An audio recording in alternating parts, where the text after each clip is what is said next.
If you like this podcast, can we recommend another one? It's called Big Picture Science. You can hear it wherever you get your podcasts, and its name tells part of the story. The big picture questions and the most interesting research in science. Seth and I are the hosts. Seth is a scientist. I am Molly, and I'm a science journalist. And we talk to people smarter than us, and we have fun along the way. The show is called Big Picture Science, and as Seth said, you can hear it wherever you get your podcasts. The following is an Airwaves Media Podcast.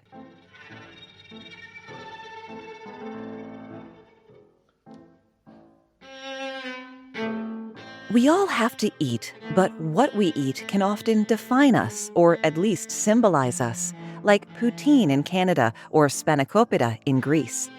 There's a dish in Britain of such popularity, such cultural significance, that it's been called the country's national dish. It's not fish and chips, Yorkshire pudding, or bangers and mash. It's chicken tikka masala, an Indian dish of marinated chicken chunks in a creamy curry sauce over rice. So, is it Indian or is it British? My name's Moxie, and this is your Brain on Facts. Lots of foods don't come from where you think, either the modes and method by which they were created or their geographical origin. Take Philadelphia cream cheese, for example, which is made in Beaver Dam, Wisconsin and Lowville, New York, neither one of which is in Pennsylvania. It's sold in Philly, sure, but it's not from there, and it never has been.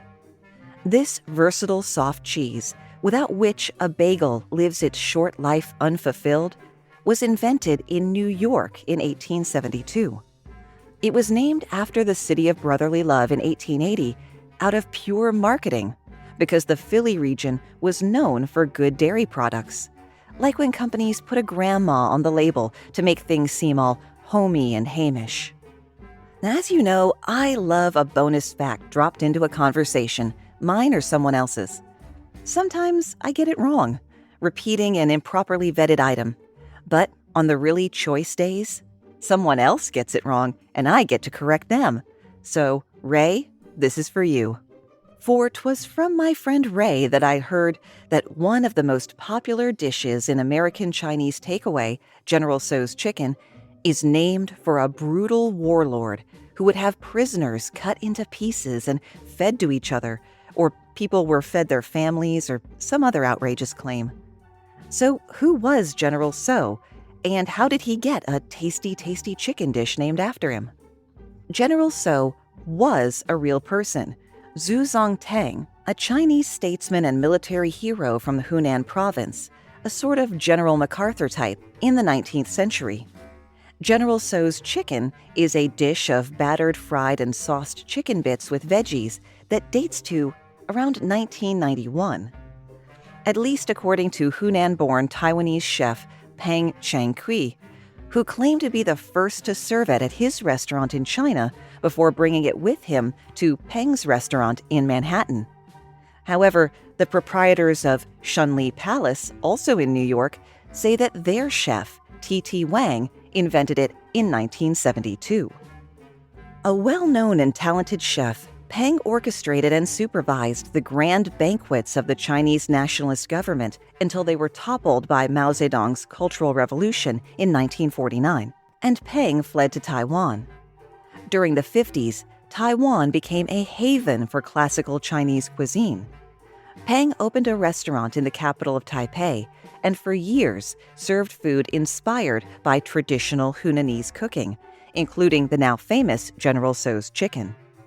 The original character of the dish, if you believe Peng's version, was more typically Hunanese: heavy, sour, hot, and salty.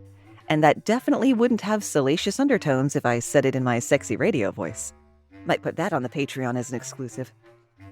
This was definitely not the popcorn chicken and Caro syrup version that Westerners are accustomed to. The case could be made that Peng created the original General Tso's chicken, but the American version came from Shunli Palace's executive chef, Sung-Ting Wang.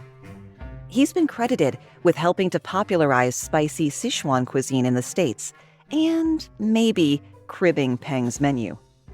He made a trip to Taiwan in the 70s, looking for inspiration for the restaurant he was about to open. To suit the tastes of his American clientele, he updated the recipe for a crispier batter and a sweeter sauce. The man definitely knows his audience. When Pang opened his New York City restaurant the following year, he was furious to discover that New Yorkers were already eating a version of his dish and acting like he was the one that ripped off Wang, not the other way around. In a classic case of, if you can't beat 'em, join 'em, Pang adapted his recipe to suit American palates, as Wang had. As for why it was named after a Chinese military hero from the 1800s, no one knows for sure.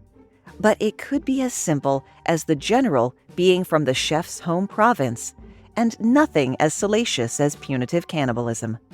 Isn't that a great phrase, though? Punitive cannibalism. Bonus fact: while its exact origins are unknown and unknowable, chop suey gets its name from sap suey, a Cantonese dish that translates to miscellaneous pieces or miscellaneous leftovers. And there's no way in hell that was inflected correctly. Chinese takeout wouldn't be worth the DoorDash fees if you didn't get a fistful of fortune cookies at the end. It should come as no surprise that those crispy little folded tweels with a message inside, sometimes cryptic, sometimes piss-takingly obvious and banal, are as authentic as Chinese chicken salad at a Presbyterian potluck. They come instead from San Francisco, specifically Japanese restaurateurs, so it's like doubly inauthentic. A tasty sesame seed treat similar to fortune cookies was made in the southern Japanese capital of Kyoto in the 19th century, and they were folded around paper blessings, predictions, or even curses, called omikuji. They may have come to America through San Francisco's Japanese tea garden, though the owner of a Japanese restaurant in LA is under the impression he was the first, even though his supposed year came later. During World War II, when Japanese Americans had their homes, businesses, and freedom stolen by the government, Chinese bakers took over the industry, and the recipe changed when the restaurants changed hands. Fortune cookies might have stayed a regional specialty, if not for U of C grad Shuk Yi, who invented a fortune cookie folding machine in 1973. And the rest is crispy, sweet, God, why am I doing keto again history. I know in the bottom of the insatiable pit that is my stomach that I've never eaten an authentic Chinese dish in my life. Just as I know that all the Italian food I've eaten is Italian-American, you do well to avoid trying to order spaghetti and meatballs in Italy, unless you have an incredibly high tolerance for embarrassment. Okay, Italy and China are pretty far away, even if we ignore how people from those places came here. But what's our excuse when it comes to Mexican food? Mexico's right there. I've been close enough to it to have my cell phone jump to a tower on the Mexico side. This was when we were on our Game of Thrones burlesque tour, and we went through El Paso, Texas, which fittingly means the step, because it's right there. And y'all can at me on the social media if you want. Facebook and Instagram, Your Brain on Facts, Twitter, Brain on Facts Pod, TikTok, Moxie LaBouche, where I live stream a portion of the recording of each episode. I think the Juarez side looked a lot better. Remind me sometime to tell you about the motel room that they gave us to change in which none of us would even put down our suitcases, let alone remove our clothing. That would probably make a good TikTok video, too. Take chili con carne, for example. The name means chilies with an E with meat, which could describe almost anything. Chili with an I, as we know it, probably traces its lineage back to chuck wagon cooking on cattle drives in Texas. Or for a more gritty backstory, some say it was devised in the state's prison kitchens as a cheap way to feed prisoners. Chili made its way to the rest of the country, nay, the world, in 1893, when a San Antonio chili stand was set up at the World's Columbian Exposition in Chicago. For my true crime buffs, yes, that is the same 1893 Chicago Columbian Exposition that provided cover and victims for H.H. Holmes and his murder castle, Though if one more person tries to call him America's first serial killer, I may have to throw a chair. Deadpool fans will be familiar with chimichangas, essentially a deep-fried burrito. All good words there. But a non-comic fan in Mexico might not be. They were supposedly invented in Tucson, Arizona in 1922, when the owner of the El Charro Cafe, the city's oldest Mexican restaurant, Monica Flynn, accidentally dropped a burrito into a vat of fry oil. Look, if you accidentally drop something the size and density of a burrito into a fully hot deep fryer, OSHA has some questions. Now, naturally, this origin is also contested, with a Phoenix restaurateur named Woody Johnson claiming he invented the chimichanga in Phoenix, but not until 1946.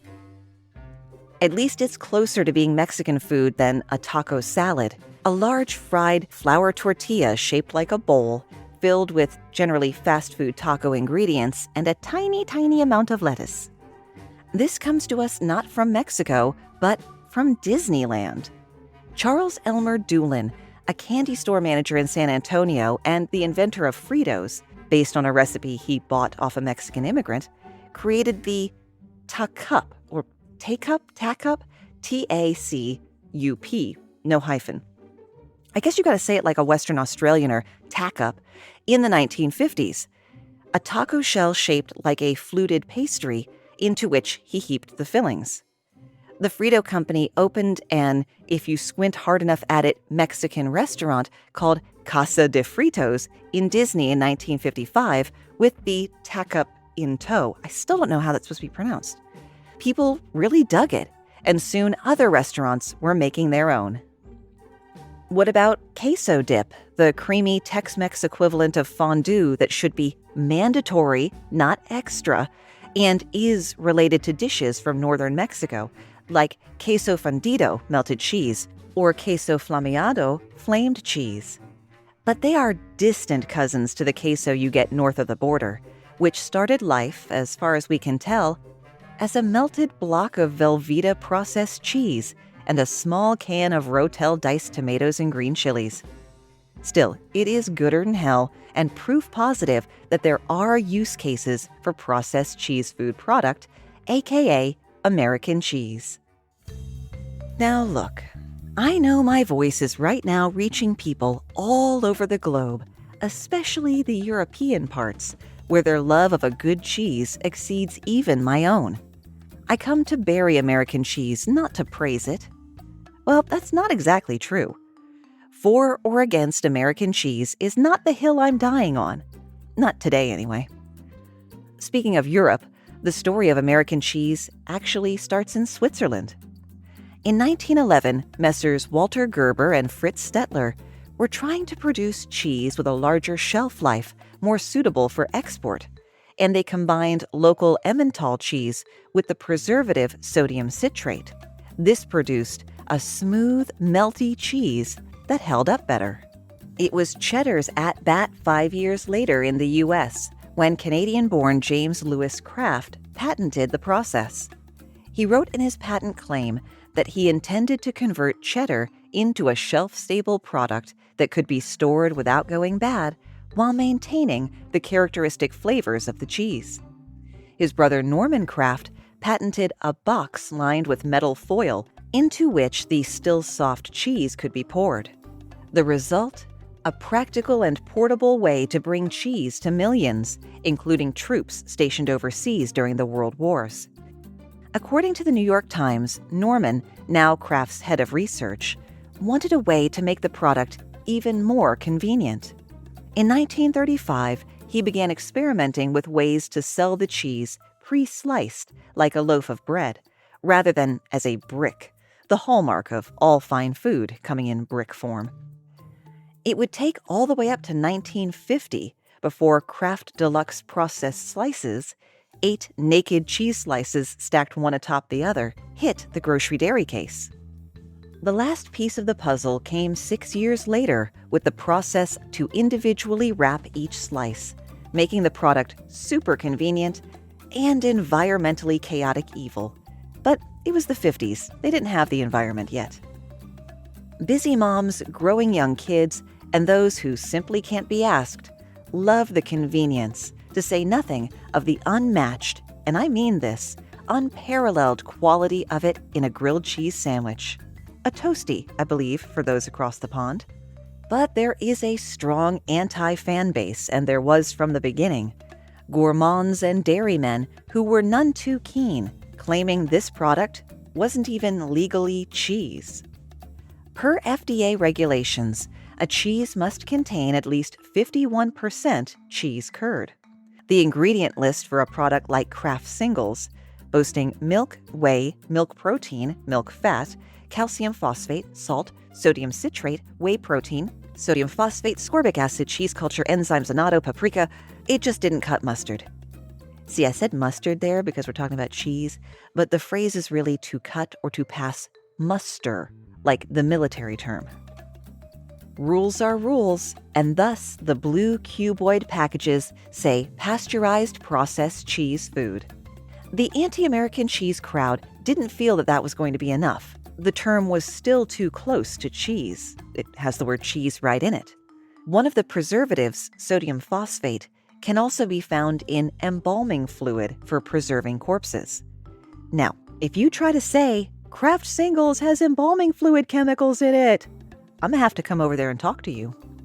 There was actually a lobbying effort to have the product officially labeled embalmed cheese. But federal regulators weren't convinced, or they had better things to do, so they settled on the term processed cheese instead. Entering from the right, contender 3, the new fan base, professional chefs and die-hard foodies who've rediscovered American cheese's greatest strength, its meltability. Sodium citrate, along with sodium phosphate and ascorbic acid, emulsify the product, giving it a creamy texture and making a stable cheese that doesn't split if you turn your back on the saucepan for like 5 seconds because you need to turn the fish over. Why are you such a temperamental diva, cheese sauce? Chefs are not only giving American cheese a go at glory in cheese sauces, but even soups and ramen, anywhere where a creamy mouthfeel would spark joy. What sparks joy for me is when people take time out of their day to review the podcast or the Your Brain on Facts book. We are all out of podcast reviews, and I'm on my very last book review. So if you've ever meant to review the stuff and just never got around to it, this would be a super great week to do that. Audrey over on Goodreads says, I was first introduced to Moxie via her podcast because friends kept trying to get me to listen. I went to my player, typed facts, scrolled randomly looking for a female name, clicked, and on the third and last attempt, I found it. The best podcast ever. Nice voice, good pace, and more of a story than fact, etc. Why say all this? Because her book is her podcast on paper. I'm a slow reader because ADHD is a thing, and even a book I love, I stop reading randomly. But that didn't matter. The short story-like facts with a non-sleepy writing style made my ADHD happy. Thank you so much, Audrey, for a review that functions as both a book and a podcast review. As always, big thanks to folks who support the show financially at patreon.com/yourbrainonfacts or Ko-fi or Ko-fi, still don't know, don't care, ko/fi.com/yourbrainonfacts. Folks like Ray, Pigeon, Paul, Marissa, Araya and Irie on Patreon, and Zach and Jules over on Ko-fi. Of course, the best and most appreciated way to help a podcast is just to tell people about it. But if you want to hang out with people who already know and enjoy the show, go to yourbrainonfacts.com/social, from which you can choose to go to our Facebook group or our subreddit. And if you go to yourbrainonfacts.com/merch, you can pick up the Russian Warship Go F Yourself shirt, raising money for the International Red Cross. And yes, I finally got around to making my own Our Flag Means Death merchandise. You can't even trust a food with a place in its name to be from that place. In my crosshairs today, the Danish. Pastry folded 27 times to achieve gorgeous, buttery, flaky layers. Why did I write a food episode the same week I cut out all carbs? Seriously, I would shank a stranger for a cheese Danish. Even if these delicious little bastards have the temerity to not be from Denmark. Because as the story goes, when bakery workers in Denmark went on strike in 1850, their bosses hired pastry workers from Vienna who brought the recipes for things they knew how to make from home, including what we call Danish. By the time the strike ended, the pastry had already become popular, so the returning Danish bakers had to learn to make it themselves. They tweaked the recipe to make it more Danish, the adjective, with more fat and eggs, and rechristened it Wienerbrot. Now this leaves me a little conflicted. I love a Danish, even the individually plasticed vending machine kind, but I'm also pro-union and generally anti-scab. It's like when I found out that corgis get their adorable dimensions from intentionally perpetuated dwarfism. And now that thought is always in the back of my head when I'm racing across a busy street to ask a stranger if I can pet their dog. Now, food history is a lot like the end of the movie Clue. That's how it could have happened, but how about this? Tangential bonus fact, when Clue was released in theaters, you only got one of the 3 potential endings, and you didn't know which one you were going to get.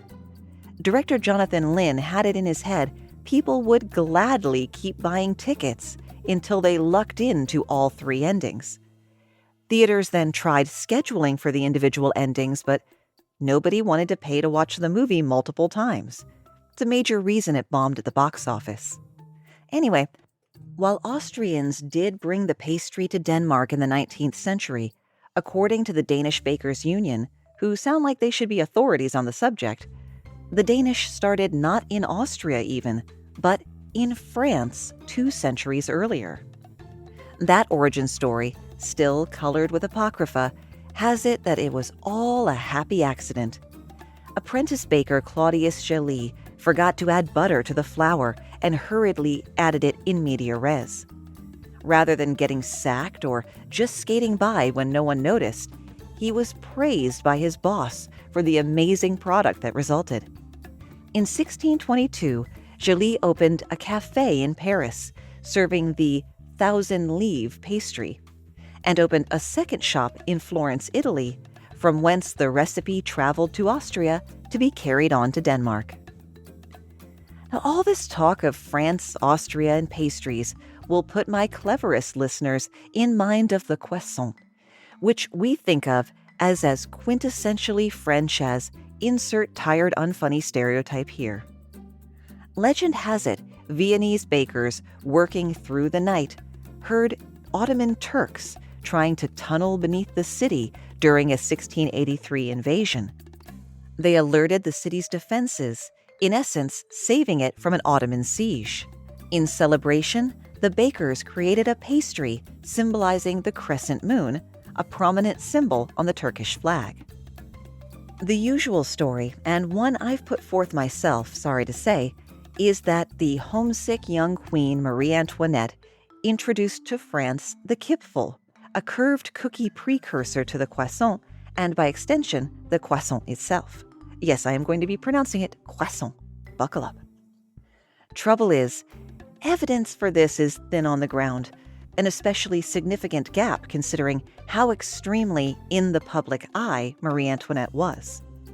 What evidence there is points instead to the croissant being popularized by Auguste Zang, who opened the first Viennese bakery in Paris in 1838, 45 years after Marie Antoinette made the acquaintance of the patriotic shortener.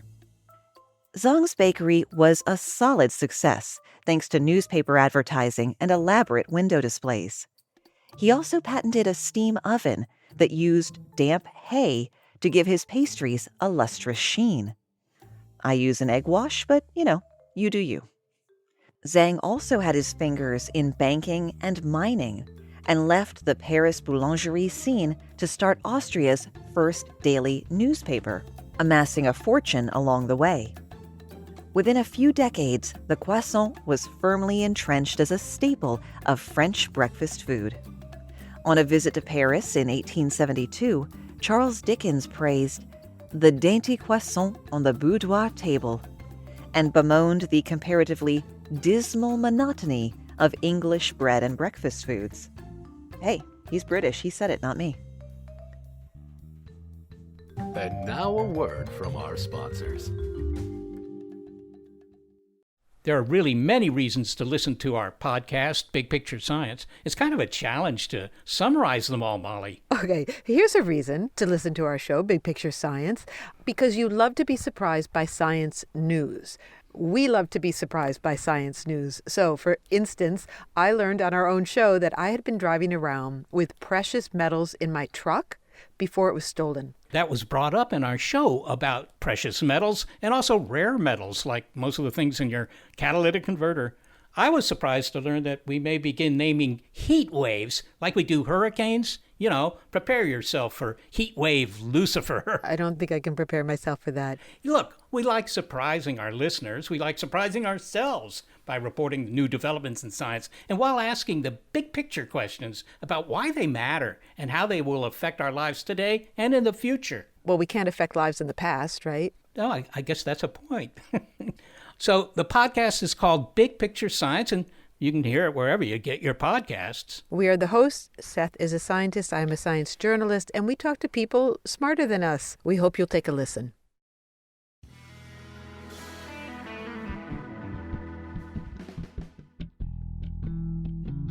Many historical figures are credited with creating or popularizing different foods. Thomas Jefferson keeps getting credit for things like macaroni and cheese or bringing ice cream to the colonies. And this phenomenon isn't restricted to we can't find any primary sources times. A major public figure created what is now considered a dish of national identity less than a century ago. Picture it, Siam, 1938. Well, actually, we need to go back 6 years before that. When Phiban Sungkran, usually called Phiban, and I like my odds better with that one, had been highly placed in a military coup that took the power from Thailand's monarchy, crushed a rebellion and was made Minister of Defense, and then became Prime Minister in 1938. Siam was an ethnically diverse country with strong regional identities, and Phiban had taken away the thing that tied them all together, the monarchy. Siam was also surrounded by French and British colonies. It had never been colonized itself, but that felt like more of a yet situation. So you've got a new leader, threat of foreign incursion, and concerns of country cohesion. How can I kill 3 birds with 1 stone? Phiban must have pondered. His solution? Noodles. Phiban, who had been educated in Europe, thought that Siam was behind the times, positively provincial. He wanted to craft it into a strong, nationalistic, and modern country, full of productive, patriotic people, at least according to the 12 cultural mandates he issued. Some of these mandates were weightier than others, ranging from wanting people to wear hats in public, to changing the name of the whole damn country to Thailand.